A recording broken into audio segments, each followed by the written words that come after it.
Hello guys, तर कसे आहात तुम्ही? आजचा व्लॉग मराठीत. हो, आजचा व्लॉग मराठीत, कारण आमच्या मंडळात सगळी मराठी माणसं आहेत. कंपनीतून बाहेर आल्यावर सगळ्यांनी विचार केला की कुठेतरी खायला जाऊया म्हणून. तेव्हा माझ्या डोक्यात विचार आला की आज गोवेकरांचा फेवरेट स्ट्रीट फूड रस ऑमलेट खायला जायचं. खूप दिवस झाले होते मला पण खाऊन. म्हटलं ह्यांना पण टेस्ट करायला लावू. मग रस ऑमलेट खायला गेलो आम्ही मडगाव बस स्टँड कडे. पोचल्यावर बघतो तर काय, एका लँड मध्ये भरपूर रस ऑमलेटचे गाडे होते. कोणत्या गाड्यावरती जाऊ तेच कळेना झालं मला. मग जिथं जास्ती गर्दी होती तिथं जाऊन थांबलो मी सगळ्यांना. सगळे आल्यावर रस ऑमलेटची ऑर्डर दिली. फक्त ह्या पोरींना मात्र चिकन फ्राय ऑर्डर केलं. आणि एकदाचे आमचे रस ऑमलेट सगळ्यांचे रेडी झाले. आणि रस ऑमलेट बघताच माझ्या तोंडात पाणी सुटलं. आणि पहिलाच घास घेतल्यावर मला असं वाटलं, अरे देवा, का आलो मी इथं? एकदम बकवास होती. एवढी बकवास होती माहिती आहे, टेस्टच नव्हता काही. चुपचाप खात होतो मी. हे मी सगळ्यांना बोलून पण टाकू शकत नव्हता. आणि सांगितलं असतं तर ह्या मंडळीनं मला शिवाय दिल्या असत्या. त्यात ही एक हुशार पोरगी होती म्हणून बरं झालं. तिच्या प्लेटमधून थोडे चिकन फ्रायचे पीसेस खाल्ले मी काढून. आणि सगळ्या मंडळींचे आमचं खाऊन झाल्यावर टाटा गुड बाय करून निघालो घरी.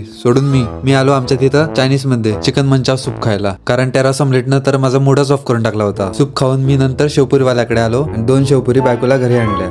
तर मग चला मित्रांनो, परत भेटू अशाच एक नवीन ब्लॉग मध्ये. आणि मित्रांनो, मराठी बोलताना काही चुकलं असेल तर माफ करा मला.